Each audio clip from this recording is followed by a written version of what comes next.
जाता हूँ तो मेरे पास है लिथियम।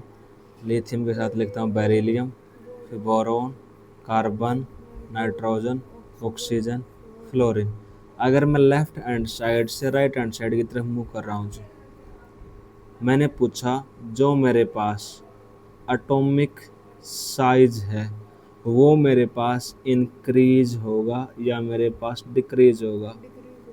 मेरे पास एटॉमिक साइज क्या हो रहा है जी, डिक्रीज। एटॉमिक साइज मेरे पास क्या हुआ, डिक्रीज। एटॉमिक साइज डिक्रीज कैसे होगा, अब ये जवाब और दे दे कि लेफ्ट हैंड साइड से राइट हैंड साइड जाने पर एटॉमिक साइज डिक्रीज हुआ, ऐसा कैसे हुआ। एटॉमिक नंबर 3, इसका 4, इसका 5, इसका 6, इसका 7, इसका 8 और इसका 9। अगर मैं 10वीं क्लास की बात करता हूँ तो मैं लिखता हूँ कि ये मेरे पास न्यूक्लियस, ये मेरे पास पहला सेल के सेल, और के सेल में कितने इलेक्ट्रॉन आते हैं मेरे पास 2, और ये मेरे पास कौन सा सेल, एल सेल। ये मेरे पास के, ये मेरे पास एल। अब इसे मैंने इलेक्ट्रॉन भरने स्टार्ट किए।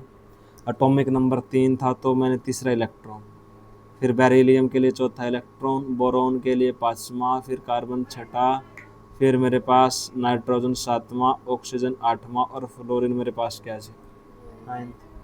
अब एक बात बोलोगे कि जब मैं इलेक्ट्रॉन फील कर रहा था तो क्या मैंने सेल नंबर चेंज किया, नहीं किया। मेरा सेल नंबर क्या है जी, सेम है। सेल नंबर मेरे पास क्या है जी, सेम। तो मैं बोल सकता हूँ कि अगर मैं लेफ्ट हैंड साइड से राइट हैंड साइड की तरफ मूव करूँगा तो जो मेरा सेल नंबर है, या मैं बोलूँ इसको ऑर्बिट नंबर, वो मेरे पास क्या रहता है जी, फिक्स्ड है।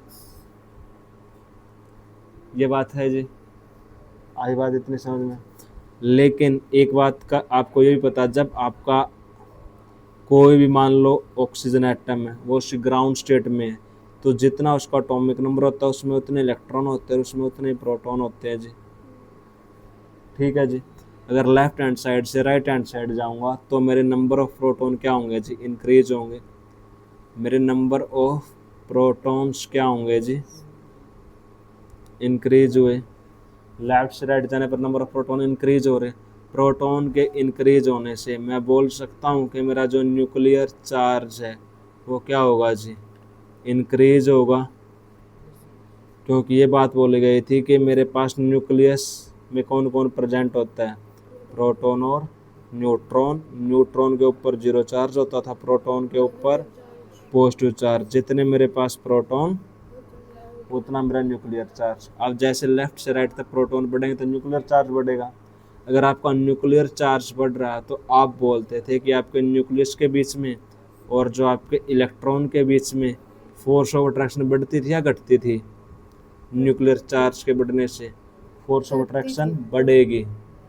न्यूक्लियर चार्ज के बढ़ने से इफेक्टिव न्यूक्लियर चार्ज बढ़ता है, तो उससे फोर्स ऑफ अट्रैक्शन आपके पास क्या होगी, इंक्रीज होगी। ये चीज़ें पास पास आएंगी। अगर पास पास आएंगी तो जो आपका एटॉमिक साइज है वो क्या हो जाएगा जी,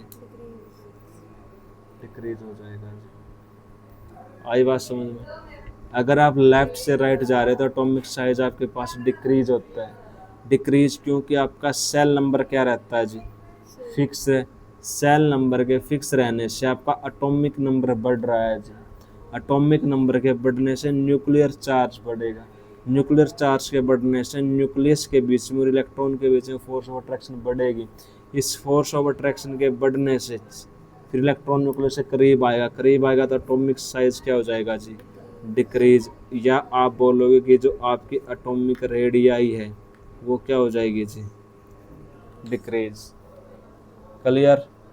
कोई बात पूछनी हो, कोई डाउट हो जी, चलें जी। इलेक्ट्रॉनिक कॉन्फ़िगरेशन लिखते थे। अगर मैं इलेक्ट्रॉनिक कॉन्फ़िगरेशन की बात करूं तो लिथियम के लिए मैं लिखता था, एटॉमिक नंबर 3 है तो मैं लिखता था 1s2 2s1। इसके लिए मैं क्या लिखूंगा, 2s2। यहाँ लिखता था मैं 2s2 2p1। यहाँ लिखता था 2s2 2p2। यहाँ लिखूंगा 2s2 2p3। यहाँ लिखता था 2s2 2p4। और यहाँ लगता था 2s2 2p5। ये सभी में आपके पास 2 2 क्या है जी, सेम, सभी में 2s क्या है जी आपके पास, सेम, 2 सेम है, तो ये बता रहा है कि जो आपका ऑर्बिट है और जो आपका सेल क्या है जी, फिक्स है। या आप इलेक्ट्रॉनिक कॉन्फ़िगरेशन के हिसाब से देख लो या 9th क्लास के हिसाब से देख लो, दोनों बातें मेरे लिए क्या है जी, एक ही है। ये बात यहाँ तक समझ में, आगे चलो जी। ये मेरा जर्नल ट्रेंड है जी, कौन सा ट्रेंड है जी, जर्नल ट्रेंड्स की बात करूँगा जी। जब मैं कहाँ से कहाँ जा रहा हूँ, लेफ्ट हैंड साइड से राइट हैंड साइड, कौन से ब्लॉक की बात होगी, S&P ब्लॉक के बारे में बात करूँगा जी। ओके, अब मैं जा रहा हूँ टॉप से बॉटम, टॉप से बॉटम। अगर मैं टॉप से बॉटम की बात करता हूँ,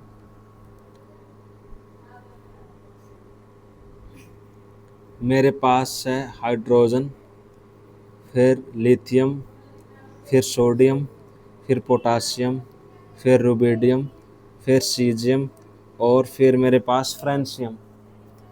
ये मेरे पास हाइड्रोजन कौन से पीरियड का, फर्स्ट का, P1, P2, P3, P4, P5, P6, और मेरे पास क्या जी, P7। ये मेरे पास फर्स्ट पीरियड, फिर मेरे पास सेकंड, फिर मेरे पास थर्ड, फिर मेरे पास फोर्थ, फिफ्थ, सिक्स, और मेरे पास क्या है सेवंथ।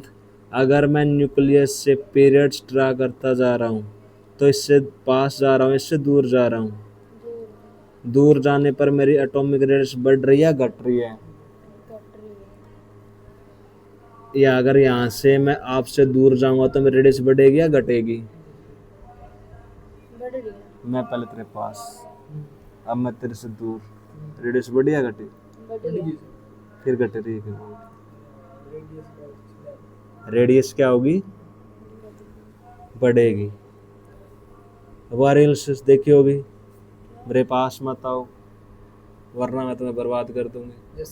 फिर वो बोलता मैं बर्बाद होना चाहता हूँ, मैं बर्बाद होना चाहता हूँ। तो बात वही है, पूरा फोकस कर कि अगर मैं दूर जा रहा हूँ, दूर जाने पर रेडियस क्या होगी मेरी, बढ़ेगी।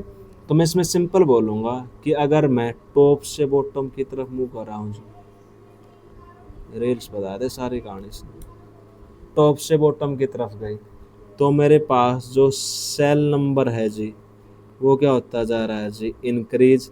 सेल नंबर बोलो या आप क्या बोलो जी, ऑर्बिट नंबर बोलो, जो बढ़ते जा रहे हैं लगातार, ऐसा बढ़ने से अब आप बोलोगे कि सर इसका एटॉमिक नंबर 1, इसका 3, इसका 11, इसका 19, और 19 में 18 ऐड करने से इसका 37, और 36 54, ये मेरे पास 55, और ये मेरे पास 87। सर कि मैं डाउन द ग्रुप गया तो मेरा एटॉमिक नंबर बढ़ा, एटॉमिक नंबर बढ़ते तो मेरे ऊपर चिल्लाए सर नंबर ऑफ प्रोटॉन बढ़े। फिर बोलोगे सर नंबर ऑफ प्रोटॉन बढ़ने से मेरे पास जो जेड इफेक्टिव होगा वो बढ़ेगा, तो साइज तो वैसे भी कम होना चाहिए था। लेकिन मैं बोलूँगा जो मेरे पास वहाँ पर मेरा सेल नंबर क्या था जी, फिक्स था, वहाँ पर सेल नंबर नहीं बढ़ रहा था, इस वजह से इफेक्टिव न्यूक्लियर चार्ज बढ़ रहा था। यहाँ तो हर एक कण आदमी ने भी बेरा है कि यहाँ से यहाँ जाने पर एटॉमिक रेडियस क्या हो रही है जी, बढ़ रही है जी। यहाँ से यहाँ जाऊँगा तो मेरा क्या होगा जी, एटॉमिक रेडियस बढ़ती है जी। तो डाउन द ग्रुप जाने पर मेरी एटॉमिक रेडियस क्या होगी जी, इंक्रीज हो रही है। एटॉमिक रेडियस के इंक्रीज होने से जो मेरा एटॉमिक साइज है वो क्या हो जाएगा जी, इंक्रीज हो जाएगा। क्लियर? यहाँ तक किसी को कोई दिक्कत, कोई परेशानी, कोई बात पूछनी हो? बिल्कुल एकदम अच्छे समझ में आई। आगे बढ़ता हूँ तो थोड़ा, इतनी बातें आपके लिए आपके नोट्स में तो अच्छी तरह से लिखी होगी। Okay, titanium, vanadium, chromium, manganese, iron, cobalt, निकल, कॉपर, जिंक। जर्नल ट्रेंड क्या कहता है कि सागर जैसे लेफ्ट हैंड साइड से राइट हैंड साइड की तरफ जाऊंगा तो एटॉमिक साइज क्या होना चाहिए था, डिक्रीज होना चाहिए था। लेकिन जो मेरे पास डी ब्लॉक का जो एटॉमिक साइज है वो अपने आप में थोड़ा सा अलग है जी। ठीक है जी। अगर बात करते हैं इसके एटॉमिक साइज के बारे में, डी ब्लॉक की एटॉमिक रेडियाई जिसका ट्रेंड मेरे पास क्या नहीं रहता, रेगुलर नहीं रहता है। ट्रेंड कैसा है आपके पास, इररेगुलर है जी। इररेगुलर रहने के पीछे मकसद इसके सारी चीज़ें क्या है जी, बस बाकी बातें 12th में करेंगे। जो मेरे पास स्कैंडियम से लेकर अगर मैं वैनेडियम तक जाता हूँ तो साइज मेरा क्या होता है जी, डिक्रीज होता है जी। डैश साइज क्या होता है जी, क्योंकि यहाँ पर मेरे पास जो जेड इफेक्टिव है वो ज़्यादा रहता है किससे, स्क्रीनिंग इफेक्ट से जी। किससे, स्क्रीनिंग इफेक्ट से। तो उसकी वजह से जो मेरा एटॉमिक रेडियाई है या जो मेरी एटॉमिक साइज है वो क्या हो जाएगा, डिक्रीज हो जाएगा। क्योंकि जेड इफेक्टिव के बढ़ने से फोर्स ऑफ अट्रैक्शन बढ़ेगी, न्यूक्लियस के इलेक्ट्रॉन के बीच में साइज डिक्रीज हो जाएगा। जैसे मैं क्रोमियम से और निकल के बीच तक जाता हूँ तो यहाँ पर मेरे पास जो जेड इफेक्टिव की वैल्यू है वो ऑलमोस्ट किसके इक्वल रहती है, स्क्रीनिंग इफेक्ट के इक्वल रहती है। तो यहाँ से क्रोमियम से निकल तक जाने पर जो आपकी एटॉमिक रेडियाई है जी वो ऑलमोस्ट आपके पास या तो बोलो सेम रहेगी या क्या रहती है जी, आपके पास कांस्टेंट रहती है।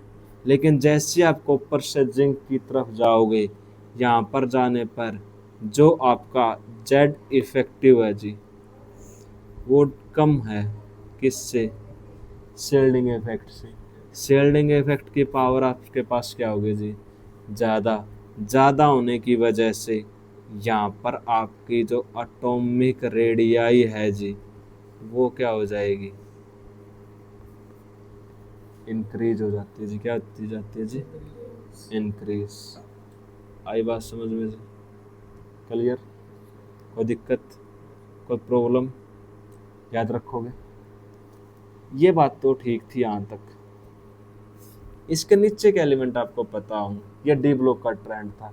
लेंथेनोइड कॉन्ट्रैक्शन लिखा, जिसने क्या लिखा है, लेंथेनोइड कॉन्ट्रैक्शन। इसके नीचे एक एलिमेंट सेकंड ईयर लाई एसी टी जरा हाफ वो नवाब था करोड़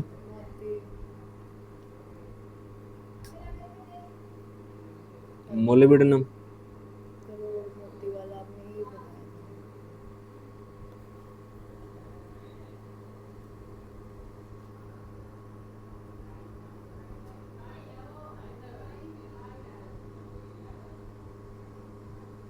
करोड़ मोती वाला मन तक रे फेरस FRUOS कौन रहेगा आइलैंड नहीं पढ़ोगे पिटोगे कॉपर AGAU जेनी कनाडा होगा।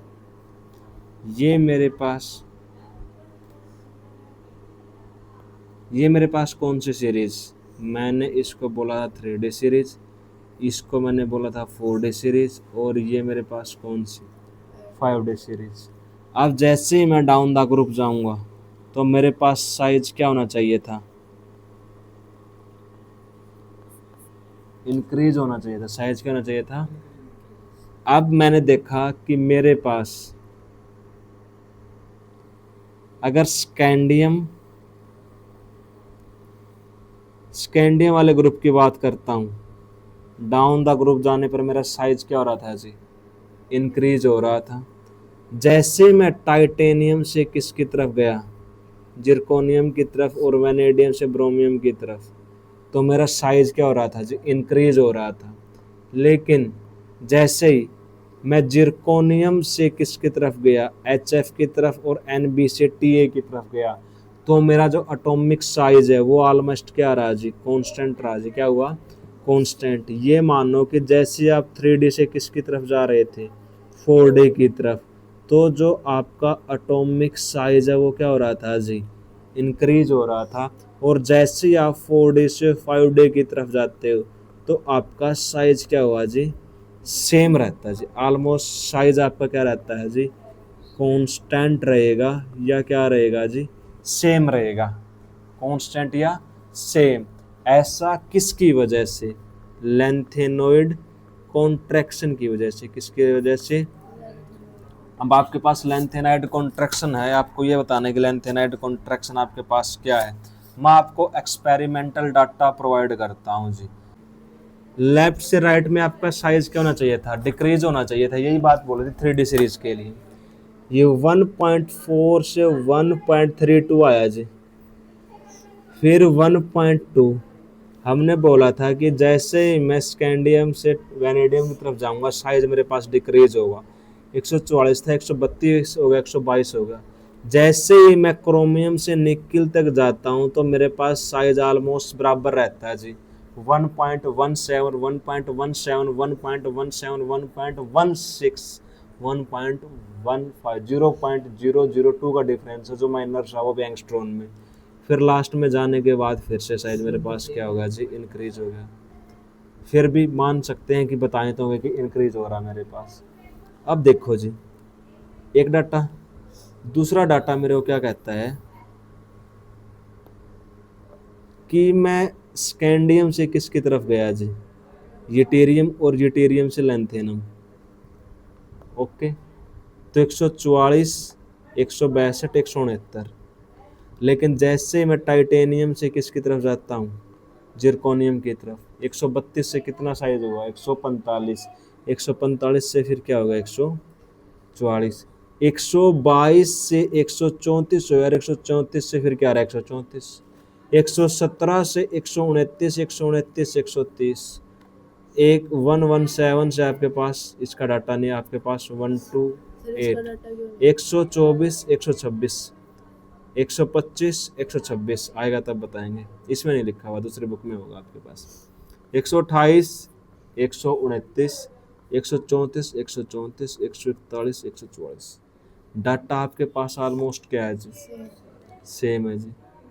ठीक है जी, सेम रहने के पीछे रीजन क्या है जी, इस रीजन को क्या बोलते हैं जी, लेंथेनोइड कॉन्ट्रैक्शन। क्या बोला गया जी, लेंथेनोइड होता है क्या, किस साइज आपके पास क्या आ रहा है जी, सेम रहा। सेम रहने के पीछे का रीजन बताना या नहीं बताना, बताओ जी, छोरा पूछ सका भाई, ये पूछ रहा तो इसके पूछने से पहले मैं इससे एक सवाल पूछता हूँ जो मैं हर बार करता हूँ। स्कैंडियम, टाइटेनियम, वनेडियम, 3 डाटा उठाता हूँ। मैंने इलेक्ट्रॉनिक कॉन्फ़िगरेशन लिखी, जब मैं इलेक्ट्रॉनिक कॉन्फ़िगरेशन लिख रहा था तो आर्गन 18, ये 21 था, ये 22 था, ये मेरे पास क्या था जी, 23 था। तो इसकी इलेक्ट्रॉनिक कॉन्फ़िगरेशन मैंने लिखी 3D1 4s2, ये लिखूँगा 3D2 4s2, ये लिखूँगा 3D3 4s2। ठीक है जी, फिर मैंने लिखा यूटेरियम, और फिर मैंने लिखा L, फिर मैंने लिखा T जरा हाफ, वो था। फिर मैंने इलेक्ट्रॉनिक कॉन्फ़िगरेशन लिखना स्टार्ट, ये मेरे पास 3D1 और 4s था। फिर मैंने आपको लिखना सिखाई थी, आपने ऑर्बिटल चेंज करने, 4D1 5s2, इसको लिखोगे आप 4D2 5s2, इसको लिखोगे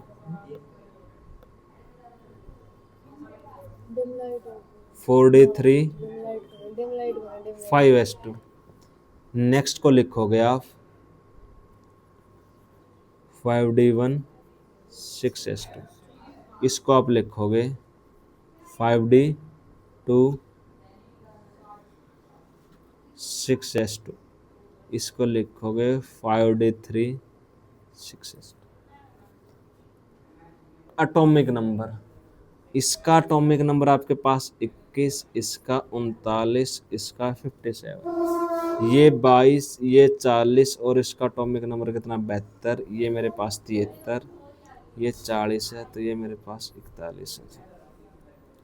क्लियर, ऐसा करने से हुआ क्या, अब दो चार बातें वर्षा से पूछ रहे हैं कि मैंने बताया था अगर मेरे पास एक s ऑर्बिटल है, एक p ऑर्बिटल है, एक d ऑर्बिटल और एक मेरे पास f ऑर्बिटल है, पेनिट्रेशन पावर किसकी सबसे ज़्यादा? न्यूक्लियस के पास जाने की सबसे ज़्यादा पावर किस? पेनिट्रेट मतलब आपके पास पेनिट्रेट करना। एस ब्लॉक की पेनिट्रेशन पावर सबसे ज़्यादा थी। अगर मैं राइट से लेफ्ट मूव करूँगा तो पेनिट्रेशन पावर सबसे ज़्यादा किसकी थी? अगर स्क्रीनिंग पावर और शील्डिंग पावर की बात करता हूँ तो सबसे ज़्यादा मेरे पास अगर स्क्रीनिंग पावर या शील्डिंग पावर किसकी? एस की। शील्ड पावर करना। और सबसे कम किसकी? एफ की। अब ये मेरे पास 57 और ये मेरे पास 72, बीच में कितने नंबर का डिफरेंस? 14 नंबर का डिफरेंस। इसके बीच में एफ ब्लॉक आता है और यहाँ पर मैं क्या लिखता हूँ जो 4F14 लिखता हूँ। अब यहाँ पर किसका role? Effective atomic nuclear charge आपके पास। ये मेरे पास 4 6। अब हैफनियम है, ये मेरे पास इनर इलेक्ट्रॉन, ये मेरे पास इनर ऑर्बिटल, ये मेरे पास आउटर ऑर्बिटल और ये मेरे पास क्या है जी? न्यूक्लियस। ये मेरे पास डी ऑर्बिटल आ रहा है, डी ऑर्बिटल। डी ऑर्बिटल से पहले कौन सा ऑर्बिटल है? S orbital. लेकिन इसमें डी ऑर्बिटल से पहले कौन सा है? F orbital. यहाँ पर मेरे पास कौन सा ऑर्बिटल? यहाँ पर मेरे पास कौन सा ऑर्बिटल? D orbital. यहाँ पर इनर इलेक्ट्रॉन किसके? डी के। आउटर इनर इलेक्ट्रॉन एफ के, आउटर इलेक्ट्रॉन किसके? एफ की स्क्रीनिंग पावर कम या ज़्यादा? अगर एफ की स्क्रीनिंग पावर कम है तो इसको शील्ड करने की पावर क्या है जी? कम। और डी के पेनिट्रेट करने की पावर क्या है? तो आसानी से अंदर की तरफ क्या कर पाएंगे? एंट्री कर पाएंगे। ऐसी बातें क्यों बोली गई थी? एफ में कितने लोब बताए थे? डी में कितने लोब बताए थे? 4। डी में कितने लोब बताए थे? 4। किसके एग्जाम्पल दिया था? गार्ड का, कि किसको एंट्री करने के? हाँ, करवाया था। कौन आया?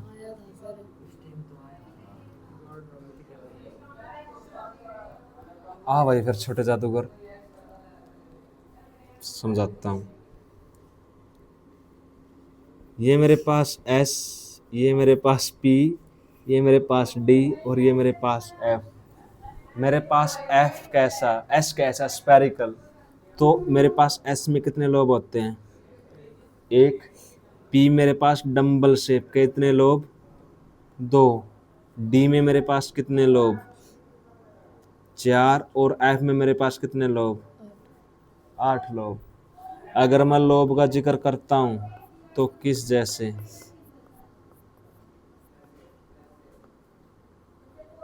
Lobe, spherical lobe. अब मेरे पास कौन से? पी ऑर्बिटल 2 लोब, उसके बाद मेरे पास डी लोब 4 लोब, और इसी तरह एफ में कितने लोब होते हैं आपके पास? 8 लोब। क्लियर? इतनी बात में तो कोई दिक्कत नहीं आनी चाहिए। ओके, अब थोड़ा सा और आगे बढ़ते हैं जी। कितने लोब?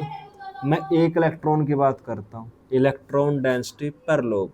इलेक्ट्रॉन डेंसिटी पर लोब। अगर मैं लेफ्ट हैंड साइड से राइट हैंड साइड जाऊंगा, इलेक्ट्रॉन डेंसिटी पर लोब, इलेक्ट्रॉन डेंसिटी पर लोब घटेगी या बढ़ेगी? डिक्रीज होगी। किस तरह से पारस? एक ऑर्बिटल में एक इलेक्ट्रॉन, एक लोब में एक इलेक्ट्रॉन, 2 लोब में एक इलेक्ट्रॉन, 4 लोब में एक इलेक्ट्रॉन, 8 लोब में एक इलेक्ट्रॉन। तो लेफ्ट से राइट जाने पर इलेक्ट्रॉन डेंसिटी पर लोब डिक्रीज हुई। अगर इलेक्ट्रॉन डेंसिटी पर लोब, सिंपल सी बात है, एक घर में एक बंदा रहता है, 2 घर में एक बंदा रहता है, 4 घर में एक बंदा रहता है और 8 घर में एक बंदा रहता है, तो बंदे नहीं तो रिपल्सन भी नहीं है। तो लेफ्ट से राइट जाने पर इलेक्ट्रॉन डेंसिटी पर लोब डिक्रीज हुई, तो जो इलेक्ट्रॉन इलेक्ट्रॉन रिपल्सन है वो भी तो मेरे पास क्या होगी? डिक्रीज होगी। अगर रिपल्सन डिक्रीज हो रही है तो अट्रैक्शन बढ़ेगी। किसके बीच में? न्यूक्लियस के बीच में और इलेक्ट्रॉन के बीच में फोर्स ऑफ अट्रैक्शन क्या होगी, बढ़ेगी। बढ़ने से मेरे पास एटॉमिक रेडियस क्या होगी जी, डिक्रीज हो जाएगी, और साइज क्या होगा मेरे पास, डिक्रीज हो जाएगा। इसको मैं रिलेट किससे करूँ, लेंथ एंड कॉन्ट्रैक्शन से, कि मेरे पास ये एफ ऑर्बिटल आया जी पहले किससे केस में, अगर मैं बात करता हूँ यहाँ पर मेरे पास डी से पहले एस था, ठीक है जी। यहाँ मेरे पास एफ ऑर्बिटल है, क्यों, इससे पहले मेरा लेंथेनाइड के बाद क्या स्टार्ट होता है, एफ ब्लॉक आता है, तो एफ ऑर्बिटल में इलेक्ट्रॉन आएंगे। तो यहाँ पर मेरे पास एफ ऑर्बिटल थे जी, और ये इलेक्ट्रॉन मेरा किसका है जी, डी का, ये एफ का, और ये मेरे पास डी ऑर्बिटल का इलेक्ट्रॉन है। अब अगर मैं दोनों की बात करूं, एफ में और डी में, न्यूक्लियस के पास जाने की सबसे ज़्यादा पावर डी में और एफ में किस की है, डी की, क्योंकि इसकी पेनिट्रेशन पावर किसकी ज़्यादा, डी की। अब ये बोल रहा है कि जो मेरे इलेक्ट्रॉन घूम रहे हैं वो 8 लोब में घूम रहे हैं जी, कितने, एफ के कितने में, 8 लोब में। तो इलेक्ट्रॉन डेंसिटी यहाँ पर एक हिसाब से बॉडी गार्ड है, ठीक है जी। ये एफ में जो बॉडी गार्ड है कितने पर, 8 ग्राम पर एक बॉडी गार्ड है जी, यहाँ पर 4 ग्राम पर एक बॉडी गार्ड। तो ये जो इसकी शील्ड करने की पावर क्या होगी जी, कम होगी। अब अगर अपने को एंट्री करनी इस इलेक्ट्रॉन को यहाँ पर, और अपने को पता है कि यहाँ पर शील्डिंग पावर या गार्ड क्या है जी, कम, तो मैं एंट्री इजीली कर पाऊंगा। अगर मैं एंट्री इजीली कर पाऊंगा तो मेरा साइज क्या हो जाएगा जी, मेरा ये इलेक्ट्रॉन इसके पास आएगा। अगर इसके पास आएगा तो यहाँ पर दोनों के बीच में फोर्स ऑफ अट्रैक्शन बढ़ रही होगी, फोर्स ऑफ अट्रैक्शन बढ़ेगी तो न्यूक्लियस से इलेक्ट्रॉन इससे करीब आएगा, अगर इलेक्ट्रॉन इससे करीब आएगा तो साइज मेरे पास क्या हो रहा होगा, डिक्रीज होगा जी, क्योंकि डी ऑर्बिटल पास आ रहा है, उससे साइज डिक्रीज। साइज के डिक्रीज होने से आपकी जो एटॉमिक रेडियाई है वो भी क्या होती है जी, डिक्रीज। इस पूरे प्रोसेस का नाम मेरे पास क्या होता है जी, लेंथेनॉइड कॉन्ट्रैक्शन। ये मेरे पास क्या है, लेंथेनॉइड कॉन्ट्रैक्शन। पारस कोई बात समझ में ना आई हो, कोई बात पूछनी हो, ठीक है जी, क्लियर, ओके। इतना समझाने के बाद आखिरी की जो 15 मिनट बची हुई है, मास्टर ने आपसे एक सवाल पूछ लिया जिसका जवाब देना आपके लिए पॉसिबल नहीं होगा, फिर भी मास्टर ने तार पर पूछा। मास्टर तार पर क्या पूछा है, ये स्कैंडियम, ये titanium, vanadium, chromium, manganese, iron, cobalt, निकल, कॉपर, जिंक, और ये मेरे पास गैलियम, क्लियर। इसके बाद यहाँ पर मेरे पास होता है बोरोन, एल्यूमिनियम, गैलियम, इंडियम और थैलियम। अगर मैं डाउन द ग्रुप जा रहा हूँ, डाउन द ग्रुप जा रहा हूँ, तो मेरे पास एटॉमिक साइज क्या होना चाहिए, एटॉमिक साइज क्या होना चाहिए, इंक्रीज, ठीक है जी। अगर मैं लेफ्ट से राइट जाऊंगा तो एटॉमिक साइज अपना क्या होना चाहिए था, डिक्रीज। लेकिन डाउट कहाँ पर आता है जी, डाउन द ग्रुप जाने पर एल्यूमिनियम और गैलियम, गैलियम का साइज क्या होना चाहिए था, एल्यूमिनियम से बड़ा होना चाहिए था जी, ठीक है जी। लेकिन ये ऑलमोस्ट आपके पास क्या रहता है जी, सेम रहता है, इक्वल रहता है। ऐसा क्यों, इलेक्ट्रॉनिक कॉन्फ़िगरेशन बता सकते हो, 1s2 2s2 2p3 5 होता ना, हाँ नहीं 5 नहीं होता, 5 होता, 2p1 2 2 4 1 5। इसकी इलेक्ट्रॉनिक कॉन्फ़िगरेशन लिखूंगा तो आएगा 3s2 3p1, इसकी लिखूंगा तो आएगा 4s2 4p1। इससे पहले मेरे पास आता है जिंक, उसका एटॉमिक नंबर 30। मेरे पास electronic configuration argon 18, 3d 10, 4s2। पहले कौन सा ऑर्बिटल आता है, डी, कौन सा ऑर्बिटल आता है, अब same to same d orbital, s orbital की पेनिट्रेशन पावर ज़्यादा, फिर पी की, और सबसे ज़्यादा किसकी, एफ की। अब जो आपका ऑर्बिटल कौन सा आया, अब जो ये मेरे पास न्यूक्लियस, इससे पहले डी ऑर्बिटल, और डी ऑर्बिटल के बाद कौन आता है, पी ऑर्बिटल आ रहा है जी। ये मेरे पास डी, डी के बाद कौन आ रहा है मेरे पास, पी। किसकी पेनिट्रेशन पावर ज़्यादा, पी की या डी की, पी की पेनिट्रेशन पावर ज़्यादा और डी की शील्डिंग पावर क्या है जी, कम। अगर इसकी शील्डिंग पावर क्या मेरे पास कम, पी की पेनिट्रेशन पावर ज़्यादा है, तो ये पेनिट्रेट कहाँ कर पाएगा, न्यूक्लियस में, जिसकी वजह से इसका साइज आपके पास क्या रहता है, ऑलमोस्ट सेम सा रहता है। किस जैसा, एल्यूमिनियम जैसा। बढ़ना चाहिए था लेकिन नहीं बढ़ रहा, बढ़ना चाहिए था लेकिन नहीं बढ़ा। किसकी वजह से, ट्रांजिशन कॉन्ट्रैक्शन, इसका नाम मेरे पास क्या होगा जी, ट्रांजिशन ब्लॉक था, तो इसको मैं क्या बोलूँगा, ट्रांजिशन कॉन्ट्रैक्शन।